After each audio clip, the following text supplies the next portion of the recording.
This is Hans Scheil from the Finishing Well podcast. On Finishing Well, we help you make godly choices about Medicare, long-term care, and your money. Your chosen Truth Network podcast is starting in just seconds. Enjoy it. Share it. But most of all, thank you for listening and choosing the Truth Podcast Network. This is the Truth Network. Coming to you from an entrenched barricade deep in the heart of central North Carolina. Masculine Journey After Hours. A time to go deeper and be more transparent on the topic covered on this week's broadcast. So sit back and join us on this adventure.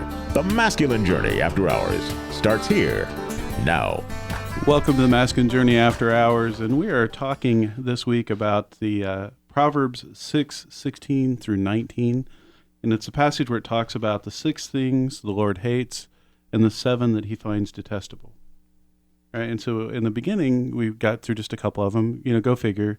We took, 12 weeks to go over the pillars, that we thought was going to be a 2 or 3 week kind of session. So for us to go longer than a show on the 6 things that God hates and the 7 he finds detestable, it isn't a big surprise that we're going to go more than one show on it. But we talked primarily in the first part of this episode on the regular broadcast about the haughty eyes and the lying tongue. That's where we spent most of the time. And so to kind of refresh, Robbie, if you don't mind kind of setting up, what is haughty eyes? What's a way that we could interpret that? If God was speaking to us saying, hey, don't have haughty eyes, what would he be meaning? Well, it's you take pride. I like the way Harold actually put it, that you take pride past the point of being inside, and it begins to where you can see it on the outside. It certainly is being puffed up, but you know what it feels like. That's what I say. You know what haughty eyes feel like because you've had it done to you. Like, that guy thinks he's better than me. Don't look at me like that. That guy looks. What makes him think that he's Yeah. You know what it feels like. So we're having haughty eyes back at him, who's having haughty eyes at us. Yeah, most of the clips are like that we yeah, done. that's true. And so haughty eyes, and of course, lying tongue. I think we've all know what that feels like, and if we're honest with ourselves, we've probably all done that at some point or another. Some better than others, but at some point, the bad part is that it sometimes works, and unfortunately, it takes years for it to kind of play itself out. But I want to ask you guys some questions around, this is the area where we're supposed to go deeper. So when we first start into these 6 things that God hates, and we're talking about haughty eyes, lying tongue, heart that devises wicked schemes, hands that shed innocent blood, what are some things that kind of come to your mind that God said, okay, this is an area we need to work on. This is something that I need you to address. Right, I'm just kind of throwing it out there. I talked a little bit in the first episode about some things, and especially this week, God's kind of been having me temper my thoughts, because the way that I would express some things could potentially lead to some of these. Not intentionally, but it doesn't matter whether it's intentional or not, because I'm still practicing some of that if I'm careful and I'm not giving full truth. Darren, you said it quite well in the first episode about, assigning motive. When you assign motive to something, you're jumping into that realm, and so I think that's an area that people need to be particularly careful of, right? Well, it's kind of a Romans 14 thing. You are at least consenting to a lie, even if it's not a lie. If I say, well, I know why Sam said that, and the logical question of a smart and godly man would be, well, Sam told you why he did it? Or Sam told you why he said, well, no, I don't, he didn't have to, but I know why he did it. Well, how do you know? Did Sam tell you or did God tell you? Because those are your only real sources of truth with regard to what Sam's motives are at that moment. And so if I take that and to the logical conclusion of, well, I know why they did that. I know why they said that. And the reason I'm so adamant about that is because I used to be really bad about that until a good friend of mine went, really? Do you know why they did that? Do you know why they said that? And I went, well, yeah. And he goes, well, how did you find that out? Well, I mean, anybody could see that. Really, anybody could see that. I mean, and he just kept pushing my buttons until he finally said, "You are an arrogant jerk." And I went, I'm going to have to go look that word up. I'm not sure I know what it means. I think it's bad. And literally, and I mean, I was a baby Christian at the time, and he was my best friend. And so I appreciated him doing that. But he basically said, look, you are an arrogant jerk who's judging other people's motives, and you have no right to. If they didn't tell you that, you don't know that. If God didn't tell you that, you don't know that. You can guess it. But again, when you go into that next realm of guessing or assigning motives, you're either gossiping or you're consenting to a lie, even if it's the truth. Even if it's the truth. And that's the Romans 14 part of it, So when you consent to a sin, something you think is a sin, when you consent to something that might be a lie, you don't know for sure it's truth or lie, then you've in essence told a lie. It's same thing Jesus says, when you look on a woman and lust after her, you've committed adultery. When you've said raka or fool, you've committed murder in your heart. And you asked me about that in the first, in the radio show, not in the after hours, about this whole shedding innocent blood. Well, there you go. If you've ever called somebody a fool, you're guilty of shedding innocent blood, according to Jesus. Now, I mean, you can argue with me all you want, but your real argument is with Jesus, because he's the one that says, if you treat your brother that way, you've done the same thing as murder your brother.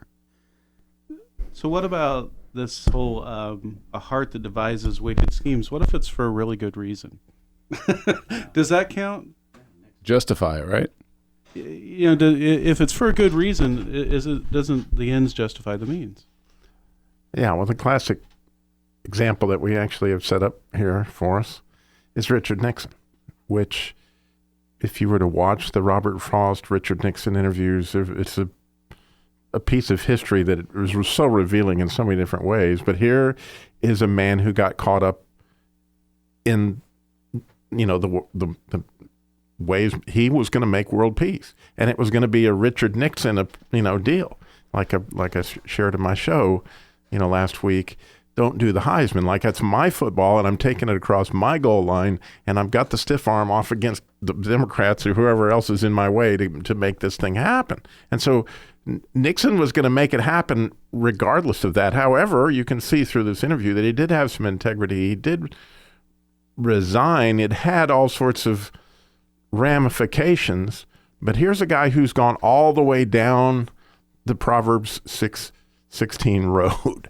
In other words, he's gotten involved in the lies. He's gotten involved in the scheme from the standpoint of at least tried to cover it up to some extent. You don't know what all's involved in that. But you asked earlier, what, as we've been studying this, how has this changed your view? So, as you listen to this clip, you're going to see a man that has been involved in something that has come crushing down on him. And it happened in my own life. It's happened on this ministry, but it has also happened when I lost my dealership. And at the end of the thing, you'll hear Richard Nixon say very clearly, it's a burden I'm going to have to carry for the rest of my life. And what he's so Frank Caliendo, you got nothing to worry about. Yeah. But the point is that as I listened to that, I felt very, very sorry for him, but I thought, wait a minute. If he's in Christ, he's not carrying that burden. If he would give the ball back to Jesus, Jesus used what President Nixon did to a great extent to set up Reagan to do all sorts of things that led to the peace that really Richard Nixon was hoping for.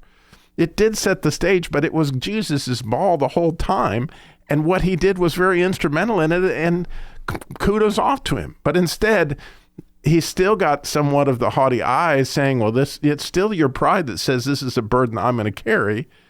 Well, as I looked at my own situation of losing the dealership, which we were involved where the office manager had misappropriated funds, and there were all sorts of things that kind of got covered up and swept under the carpet that I was very much aware of. And I got involved in all that evil schemes and lying because, we needed to save these employees' jobs. We needed to save the business. I was I was right there. And I could so relate to this clip as I listened to it. And I wonder, listener, as you listen to it, if you've ever been involved in something that imploded, that got way more involved than you ever thought it was going to be. It just got on a downward spiral, and you fell right down this road. And at the end of the road, can you give it back and say, you know what, Jesus, you're going to use this to carry the ball forward because the kingdom is coming. And I'm innocent. But now we come down to the key point. And let me answer it in my own way about how do I feel about the American people. That forces me to rationalize now and give you a carefully prepared and cropped statement. I didn't expect this question, frankly, though, so I'm not going to give you that. But I can tell you this. Nor did I. I think I said it all in one of those moments that you're not thinking. Sometimes you say the things that are really in your heart.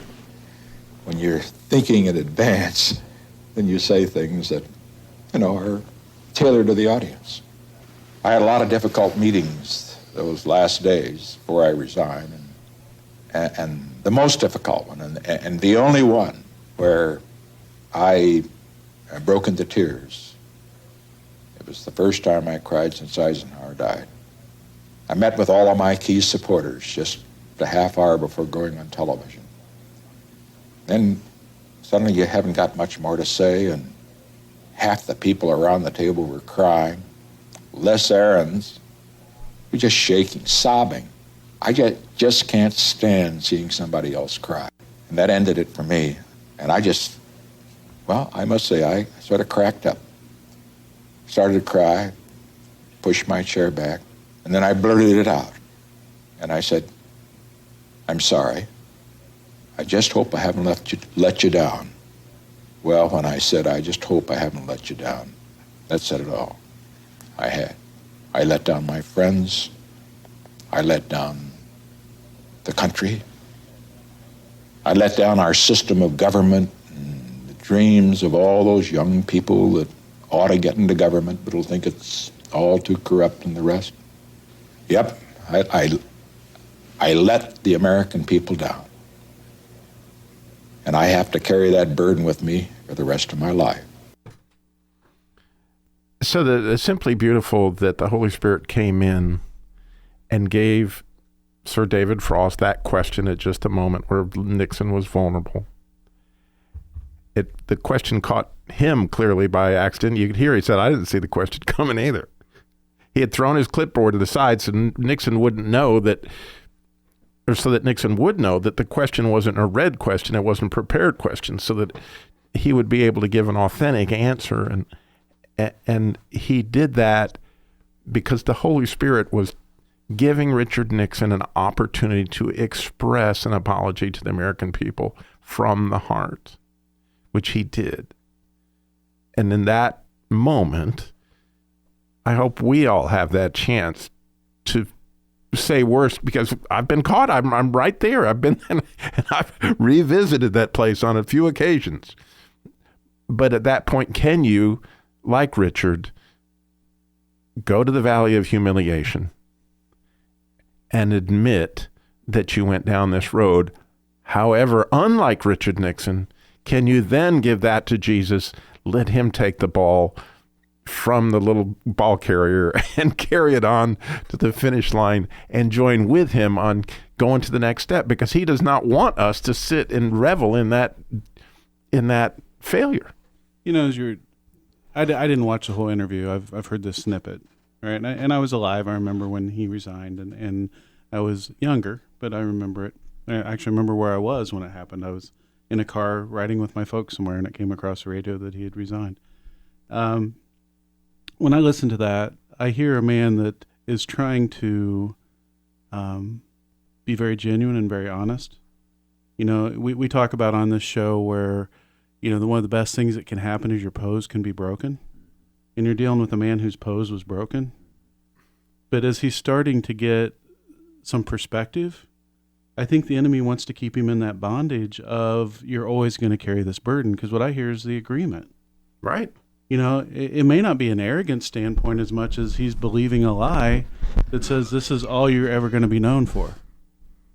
right? This is going to be the sum total of your political, whatever it is, Your legacy. Legacy. I kept thinking tradition, but legacy. Yeah. And, again, I was a young boy when that happened, and I still remember it very vividly. And I've watched the Nixon Frost interviews from a historical standpoint. I like boring history. But yeah, where Robbie was talking about the dealership, I feel very much the same way with regard to this ministry, that there was a time when, we had some real struggles as to what direction we were going to go, how we were going to get there. Quite frankly, we had some people come into the ministry that were sowing this discord. I mean, I'm just going to be as brutally honest as I can. And instead of handling that as godly and biblically as I should have, I made some decisions and chose some directions at that point in time that were unproductive, to say the least, and probably sinful, and hurtful to the ministry and hurtful to other people who were a part of this community that we have. And we did have, at least one person who was sowing tremendous discord in this group. And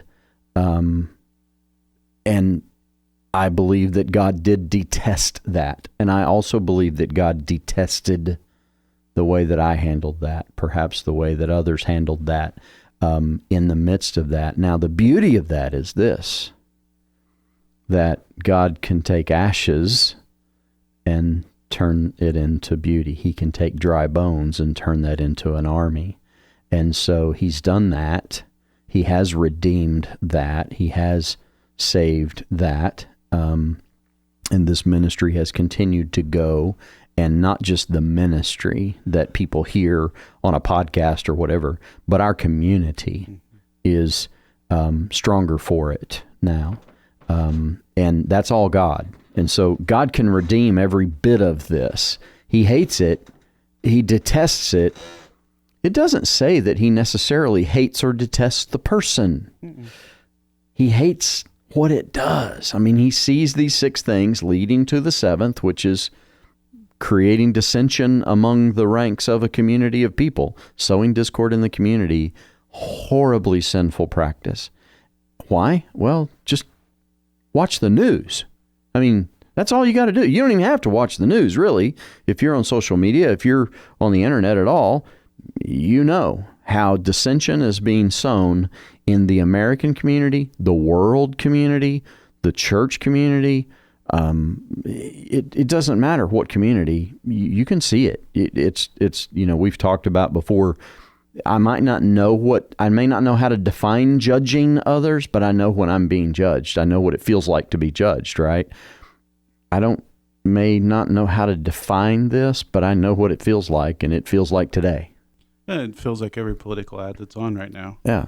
I mean, honestly, regardless of which side of the equation you want to be on, just watch any of them. My sons are different generations than me, obviously, right? And so we politically have some different opinions, as an older man and younger men. But one of the things that we all agree on is we hate the political ads. Because it doesn't even matter if it's your candidate or not your candidate. You just don't want to hear it because it's division. It's dividing the community. It's not uniting anything. And that's what's so hard about this time. I think it's what's so taxing to people.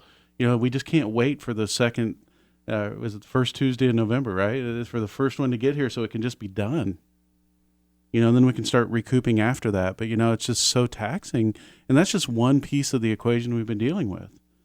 Start getting on the social discord, the COVID situation. I mean, all these things, and yes, there's truth and there's things we need to know, but it quickly falls in sometimes to some of these things where we fall into this place where we're judging others or we're making motives, we're assigning motives to actions.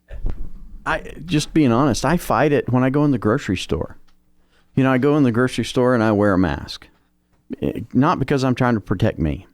I'm trying to be kind to the person who's doing a $8 an hour job at the register, who, because she's a single mom and she's got to have that job and she's trying to feed 2 kids at home, I don't want to give her COVID.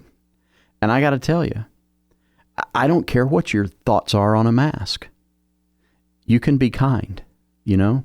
And so, I see people in the grocery store not wearing a mask, and I have to go, okay, they probably just forgot their mask. You know, they're like me, and they drove off and from home and they forgot their mask today. Because I've done that too. And so I've been on both sides of that equation. But I have to fight it, you know, and I'm not going to get in somebody's face and go, oh, you're trying to kill people, or, you know, things like that. That's not true. It's not true. But just trying to be kind right now and to be caring towards other people's hearts, other people's bodies, you know, it's a process that I find literally assaulting me almost with any interaction with humanity right now. Is just remember, don't judge, be kind.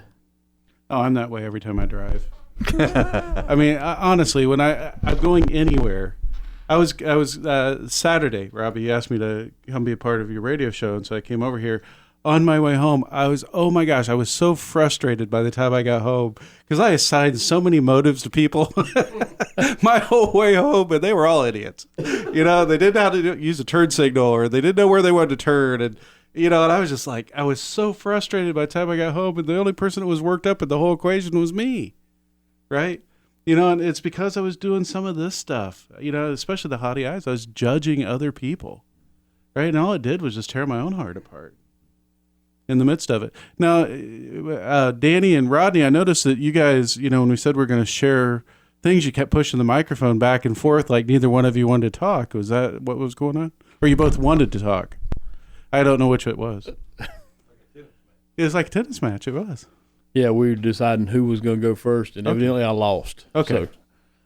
So, I was thinking about a time as a ministry leader where our ministry was going to be part of an event that another ministry in the church was going to put, and they had a meeting, and one of the members of that committee was also on our committee, and he brought some information that were seeds of discord.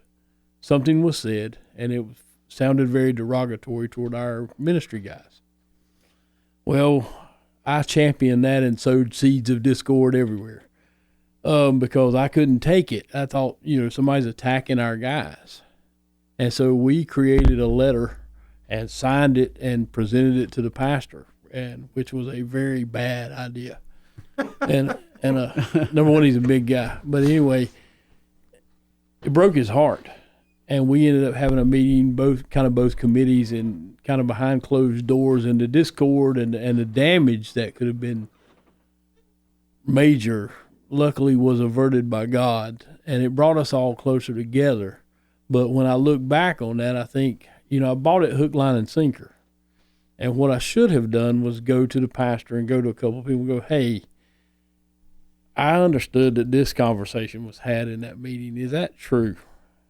Just a kind conversation, not a full-on bull rush into, you guys are haughty and I'm being haughty to knock down your haughtiness kind of thing. So, But anyway, that's just what that brought to mind. Is I brought it all the way down to Proverbs 6, just in my own mind, thinking someone was looking down on my ministry and my guys, and it just it imploded. So yeah, it steps into this place where it feels like, oh well, what I'm doing is justified. You know, my reaction's justified. Theirs wasn't necessarily. They provoked. You know, and so mine is now justified. So I'm going to go deal with that. Oh, yeah, I'm always justified, Sam. Come on. I just remember when I first saw the email come across, things that God hates. I'm like, hey, why you guys got to get personal here? And, you know, try to make this about me, huh? Come on, what are you guys doing? We didn't want to tell you. Yeah, I know. Yeah. But I was like, oh, my gosh, they found out. But, you know, you look at this, and we have many different examples. Mine example is from home. Where do I do that most is probably with the person I'm with the most, my wife. So I'm always, you know, assigning motive to Sue and, oh, this must be it, and she must be up to this again, and all the past things and the past stuff and the past things and the past stuff, and it's just constantly, you know, it's coming again, and here it comes. I can sit there and oh, here she goes. She's going to go down this path, and I'm assigning stuff before she ever does. And boy, when it hits, I'm ready, right? That's where my heart just kills me, right? Because I'm starting to realize, I'm like, well, that's the things that are really bringing you down, depressing you, putting you in a place where you don't want to be. So in leading our care group this past week, we're reading a book called Maturity by Sinclair Ferguson, and it's a really good book so far. We're just barely into it. It was just chapter 2, and I'm like just leading that down. I'm like, so what I want to challenge everybody when they walk away this week is, out of all these things that we talked about that could be basically helping you to backslide in your Christian walk, think of, just find one of them, because we can all find many. Find one, go this week, and basically I do scientific thinking stuff with work and stuff. So I'm like, basically make a hypothesis. If I do this, then I ought to be feeling this way, or change this way, or something shall be different about this situation in a month. What am I going to do, rather than just sit there and say, I'm not going to do anything, but change that to an action. So mine has been, immediately was, okay, I was like, okay, well, I'm going to forgive her for, because in my mind, she's done something wrong, whether she's done it or not. So I'm like, I do have to forgive that. And immediately it wasn't, I'm like, okay, I'm going to do that. If I do this, and if I forgive her this week, then I will be in this better place by the end of the week, and I'll be able to have better conversations. I'll have a better mood and tone towards her. And the next thing you know, God's like, forgive yourself. I'm like, oh my gosh, I really need to live in that a lot too, forgiving just myself here. So forgiveness is my theme for about the next 3 weeks that I'm just going to be living in. And that's a good place for you to be focused. And for this next week, I want us to focus on this passage and just say, God, I need you to bring up into my heart, when have I done these things? When have I shown haughty eyes? Let me know when I'm doing it. Let me know when I tend to be towards a lying tongue, whether I know it or not. All these 6 things that you hate, so I don't become one of those things that you find detestable. Right? My actions, not me as a person, but my actions that you find detestable. And go to masculinejourney.org to register for the upcoming boot camp, November 12th through 15th. This is the Truth Network.